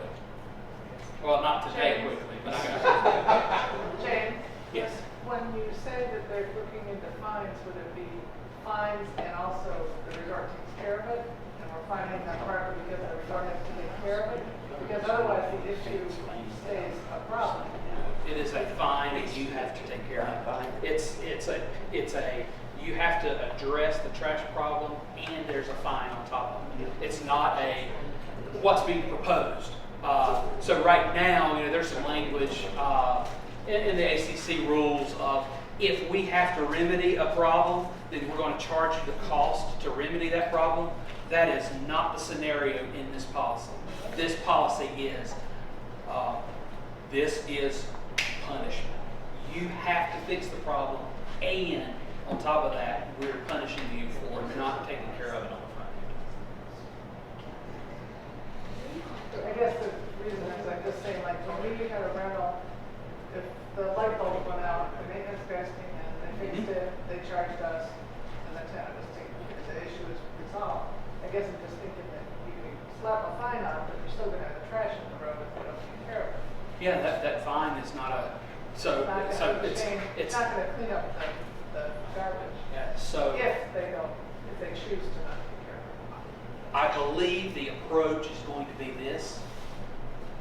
And so I keep going back to the word proposed because it has to go, committee has to agree, board has to agree, but, and I'm just going to throw out a dollar amount. Let's say the first offense is a $500 fine.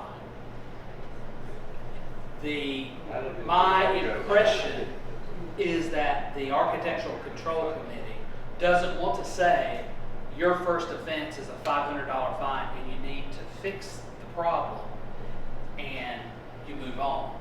It's a today, your fine is $500, and if it's not cleaned up today, we're going to talk about tomorrow and the $500 fine tomorrow. And then the third day, the $500 fine until it's remedied. Yes, sir. That's how that's how they find railroads when trains go too fast, too far. Having worked many years for Conrail, it works. Yeah. But I in this conversation, I'm curious about what's the law? Because I mean, because one way to do this, and I thought about doing it today when I was driving down here, because it was on Young's Mountain, which is a public road, where there's just stuff all over the place. And I mean, literally thought about calling the police. Literally. Because I'm sure there's consequences for that in North Carolina. Yeah. And is that like out of bounds? Yeah. Another step in this is I've had a conversation with the town of Lake Lure to see what they are doing, to see if there's some commonality there. We can work together. And is there something like a litter fine? Is this litter? And so does it compound if the town gets involved? And I don't have any answers yet, other than they're working on it. We need to schedule a meeting and kind of figure it out. Under your long-term projects, you discussed moving security up to this location. Does that mean that you would be moving the boat ramp and the trash receptacle area? No. Or put some kind of a...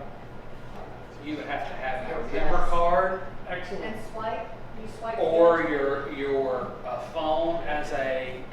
So there'd be an arm there. So there would be an arm there, and there's a camera down there, so we can see what's going on. It's all veteran funds from 1920. Correct. We don't have to move. We don't have to move anything. So we took a little bit of a left-hand turn. I'm going to bring us back to the CapEx plan, and just real quickly go through. So we need to talk about how we're going to fund this CapEx plan. And so the discussion is that the dues will remain the same as 2019 for 2020. That'll help cover the 2020 costs, but include inflationary adjustments for 2021, 22, 23, 24. Bill, that goes back to your, is there funding, is there a plan in place?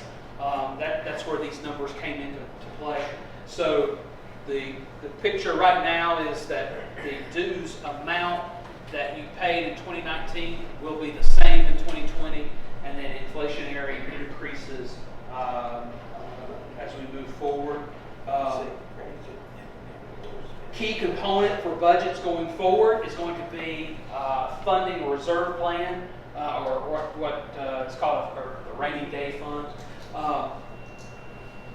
This reserve plan is not something we've had in place in years past. If we had, come October flood, there would have been funds available, should have been funds available to fund these expenses. Board, Finance Committee committed to keeping that reserve fund, building that reserve fund, and that's been put in place this year and moving forward.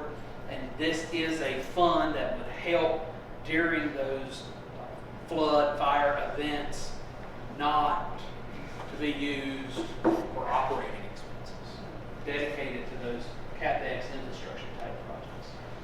And then, as we've mentioned before, looking at the long-term debt and being able to do that through TD. And so, what are the next steps? Build the list of ideas, the suggestions, the comments that the membership has. So if you mentioned things today, I've written them down. The prior meetings, Jeff's been writing those things down. There's a meeting tomorrow, there's one Saturday, and then there's going to be a webinar a little bit later. We'll be able to take all those items and we will put them together, suggestions, and digest those for implementation into the plan. Develop the 2020 CapEx in the budget, which will include that reserve fund. Continue discussions with TD on long-term debt. And then after the 2020 budget is approved, we begin planning for 2025. This is a rolling 5-year plan. We never move outside of 5 years of what improvements need to be made. And then next steps will be to improve our project management processes. So we've learned a lot this year, project management. This is the first year we've had a number of projects on the list to accomplish. It's been a bit of a learning curve. Sure, you have experienced some of the heartache we've had calling contractors. I'll be there Friday, but they didn't tell you which Friday, of which month, or they don't return calls. Just a lot of struggles with that. It's a bit difficult dealing with contractors from time to time, so we've learned a bit from that. The goal for the management team is that you feel comfortable with the fact that we are spending funds that you've given in the best way for the result. That we're not doing things on the cheap. That you're giving you a quality resort experience each time you're here, whether you're here full time, whether you're here part time. That we deliver what we've promised to deliver to you under this plan, and that it's a high quality product. And that's our goal, and that's the direction that we are doing. Yes, ma'am. I didn't mean to interrupt. You're fine. Okay. I have a question. Could you tell me what the thinking process was from the finance committee and the board regarding dues increase versus assessment? Well, so last year, as the discussion was moving forward about flood dues, all of that, the main step that was taken was in the declaration, there's specific language about special assessment.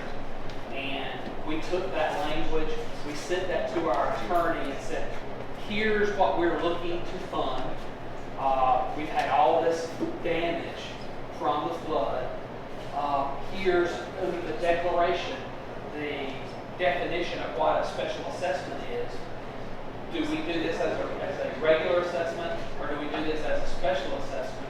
Their advice was, this is a regular assessment. It doesn't qualify for special assessments. And that was basically the discussion in a nutshell of how to move forward. Okay, so if that's the case, in that process, because what you said is that all the damage from the flooding, which we all agree had to be replaced, was there not insurance involved in repairing any areas? There was some. So we had we had flood insurance for some of the flooding that happened on the golf course, wiped out the pedestrian bridge, boardwalk, and the Gateway Bridge. But the nature of that flood insurance isn't full coverage. Basically, it's not at replacement cost because it's an ancillary structure and it's not a main building. The carrier wouldn't cover it for replacement cost, just at a cap. So we did collect $230,000, and those funds have been collected from the insurance carrier. Those are sitting in capital reserve fund right now to fund future projects. Finance representatives, fair assessment. I make sure I didn't say anything out of turn. Can I add something? Because I think I know where you're going, okay? Yeah. The long and the short of it is the resort was very underfunded for many, many years, okay? And this is not, even though Mother Nature kind of slapped us in the head and woke us up, this is not a one-time thing. There's several metrics that told us that, and CSI report was one of them, and they said you should be spending between 6 and 7% of your gross receipts every year to keep your resort up. And that's the business they're in. Well, most years we were with between 1 and 3%. And we had a couple of big years when we did Legends and stuff. But by and by, we were terribly underfunded. Even our accumulated depreciation is 2 or 3 times higher. In other words, our things are depreciating at a much higher rate than we are replacing. And then, of course, the last one is you look around. But it's not a short term. It didn't take us 1 year to get into this, and it's not going to take us 1 year to get out. But this is, by all rights, the dues should have been raised. There was 5 and 6 year periods where the dues weren't raised at all. What didn't go up in the 5 or 6 year period that you or I purchased? And so it was a thing that we had to do, and it's going to have to stay around. I think that was maybe the answer you were looking for. I understand, and that's what I needed to hear. Yes, you're exactly right. But we're talking about balancing for the real estate portion of bringing people into the resort. That helps boost if they come in and they buy a lot and they build, so that helps boost the bottom line.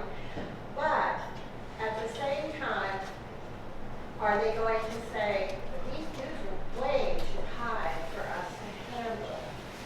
And I think that, I'm hoping that you all are, that somebody is looking at weighing one against the other as far as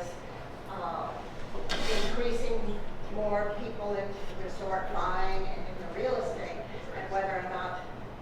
Well, I think what you would find, and we have done this study, is that if you were to go out like you were acting to buy someplace else, first of all, it's very difficult to find a place that has everything we have, with the lake and the golf courses and all the amenities. But we are not out of line where we are today. And we've looked at places like Cummings Cove. There's actually a list in the owner section. There's some data in there about that. But it does not appear. And just talking to buyers that have done that and come in and looked at other places, if you're new, it doesn't seem out of line at all for what you're getting. Is that true of lots? Which is a big package. Is that true of lots as well? The dues for the lots, is that what you're saying? Yeah. Well, most people that buy lots are assuming they're gonna build on it at some point in time. Yeah, but the reality is that many people don't. Yeah. I'm just curious whether the comparability is there for lots. It's just a straightforward. Part of that measuring stick was CSI, their analysis of the resort, the fees, and the local area. And that's part of what Mike's referring to. And in their assessment, our dues and fees are not, or let's say dues, our dues are not out of line for any of those, even to a point where they've said they don't really understand why you would separate lot dues amounts and improved property dues amounts. And they understand historically, why that was done back in the 2000 timeframe. But in reality, dues aren't set based on usage. Dues are set based on rights and privileges. And so, as a lot owner, I have the same rights and privileges as someone who has an improved property. That's the argument they make. I understand usage can be different, but they struggled a bit with why we have a very if it's consistent with the market, that's all I was asking. I appreciate the response. All right, so now we can start. I have a question. Yes, sir. What, if anything, obviously, when we had the floods and all these issues, we all were all beyond our control. Obviously, the insurance wasn't adequate. Has anything been done to rectify that? So, here's the struggle with the insurance.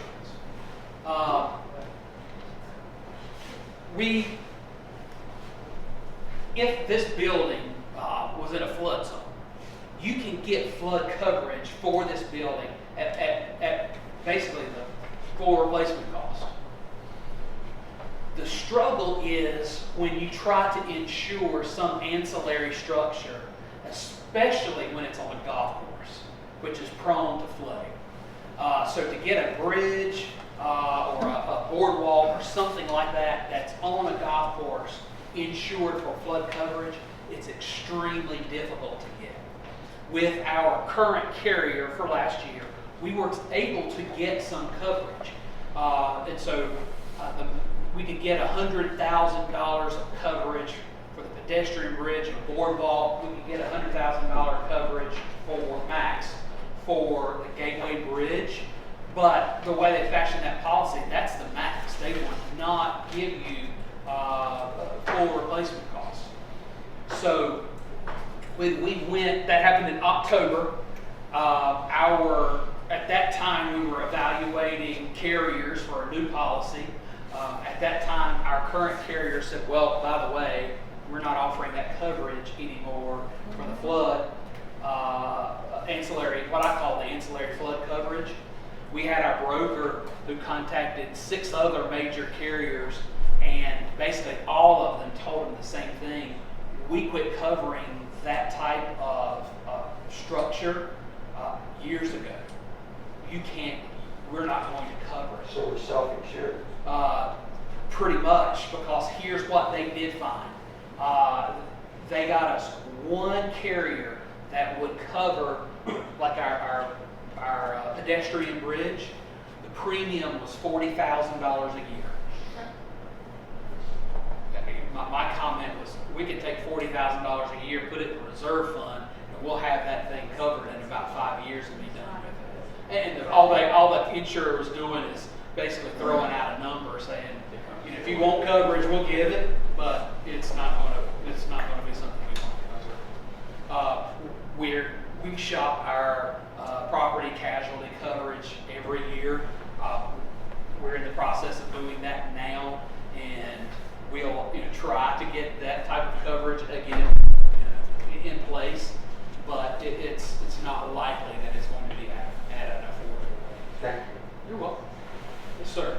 At the end of each of the strategic years, I assume we're going to measure our progress to make adjustments in year 2 or on down the line. Who does that, and what frequency? Annually. The frequency is annually.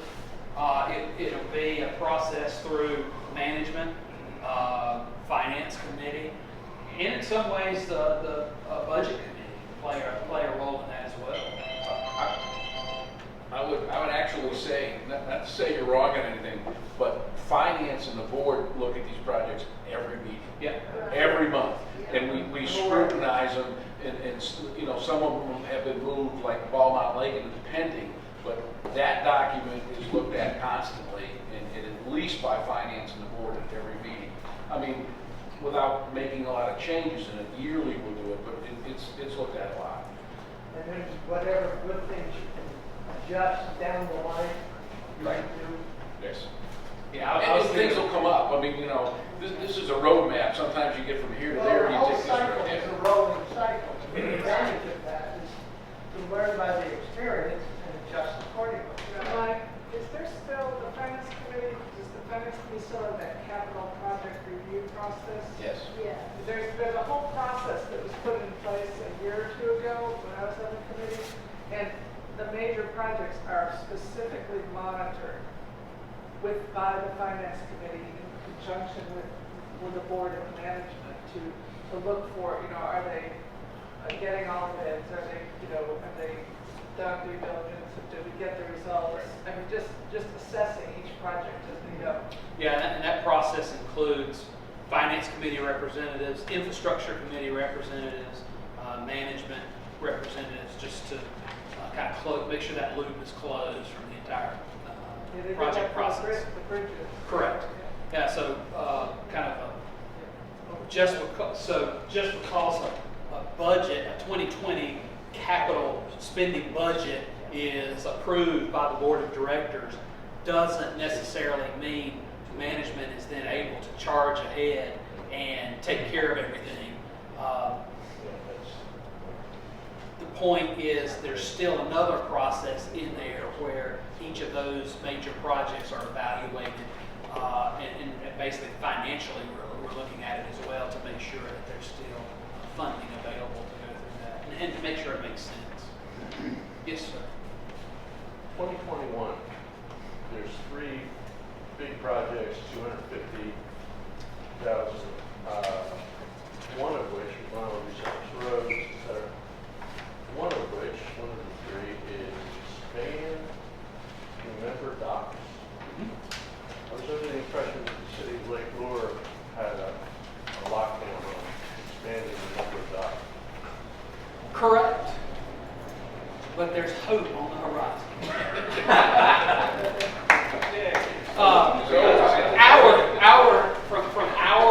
We have been told repeatedly, no. You have the number of docks you can have, and no more. However, we've had some, I don't know if I call them conversations, that gives more credit to it, but we've had just kind of general passing statements. The town may be open to allowing the expansion of the docks. They're expanding theirs, why can't we expand ours? So it must have been more than that because you have $250,000 in a capital expenditure, which is the 3rd highest for that year. So are you telling me that was just a passing comment, or? It's not a done deal. We do not have anything from the town that says you can do that. Okay. It is an initiative that we are going to aggressively pursue. More of a wish list item. I'm going to say we're going to aggressively pursue. I like your thoughts. Thank you. Yes, sir. A couple 2023, 24 for asphalt parking, is that resurfacing or additional parking? That's resurfacing existing parking. Got a lot of age on the existing parking areas. It is not additional parking. Yes, sir. I just had a quick question. When I come by, I don't live in Alphabet, but I come by here every day to get home. And the condominiums prior to the store on the left, right off the golf course, where they cut all those big, beautiful trees down. Now, I live here year-round and have for many years. I have never seen one of those trees down. And yet the story I'm getting is that they endangered those units. I've never seen one of them down.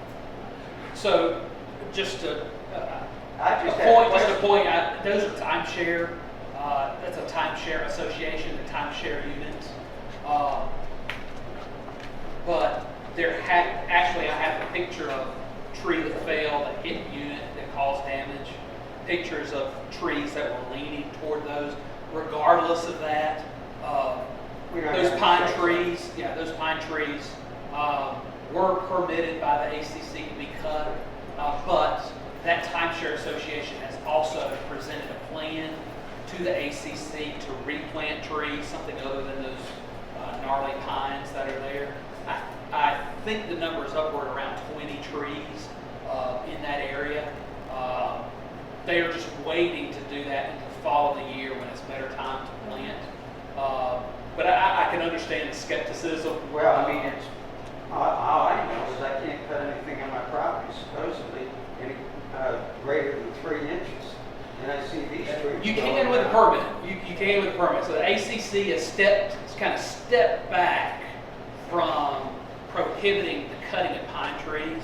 Those pine trees are a danger, especially some of the winds and the ice that we get. They're more open to allowing the cutting of pine trees. Also, basically 20 feet around the furthest extension of your home, they're open to allowing the cutting of those trees as well. So that has become a little bit more flexible over the last several years. But still can't do it without a permit. That's still required. Thanks. Someone else.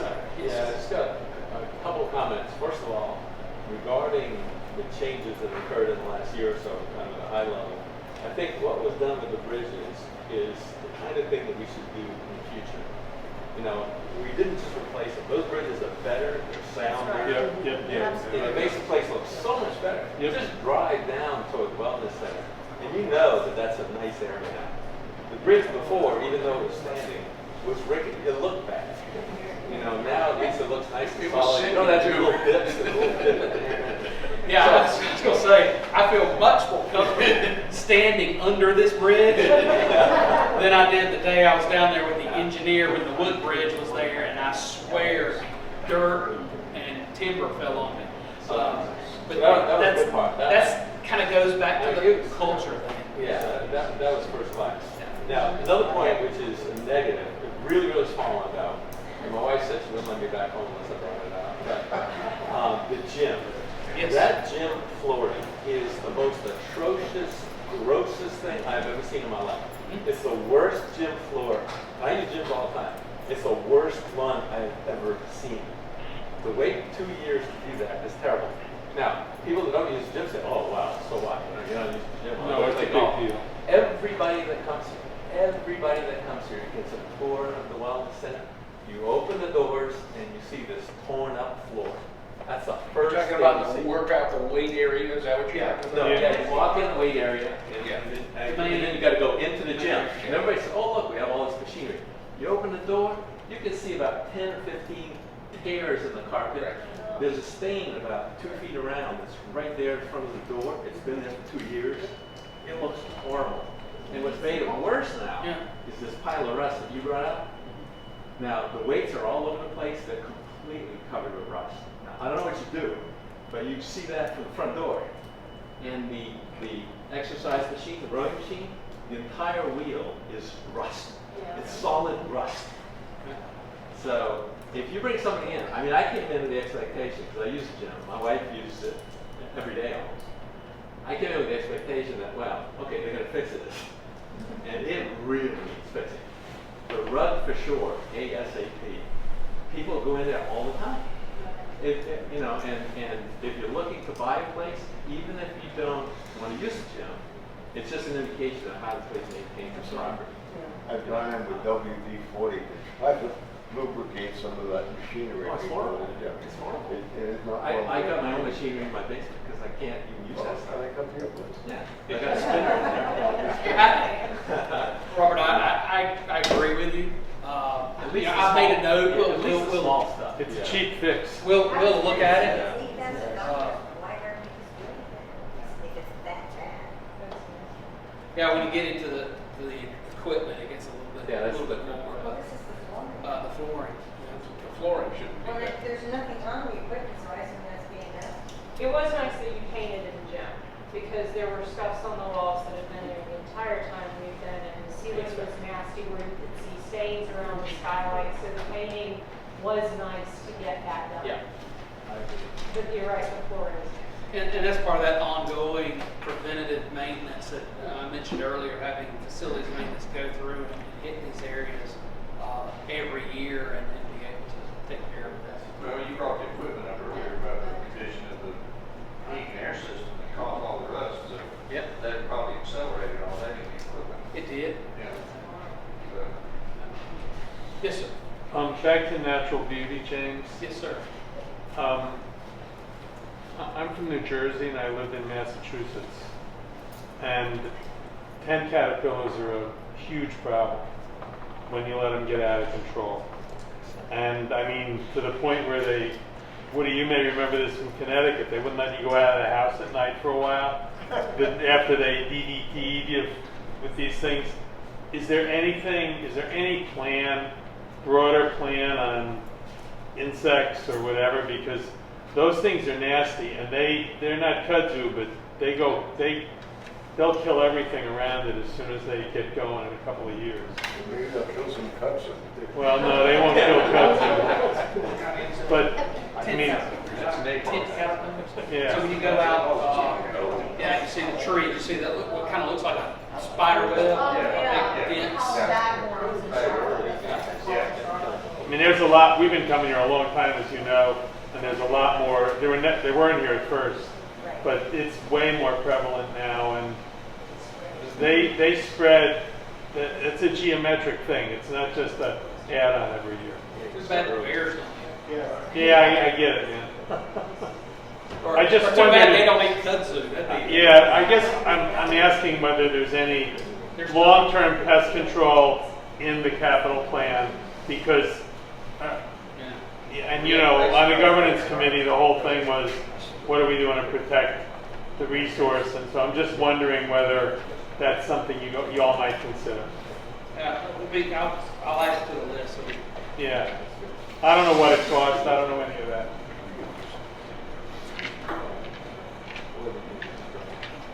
Anyone else? Going once? Going twice? Bar's closed here, but it's open to Legends. Good job. Just saying. Thank y'all for coming. New Jersey.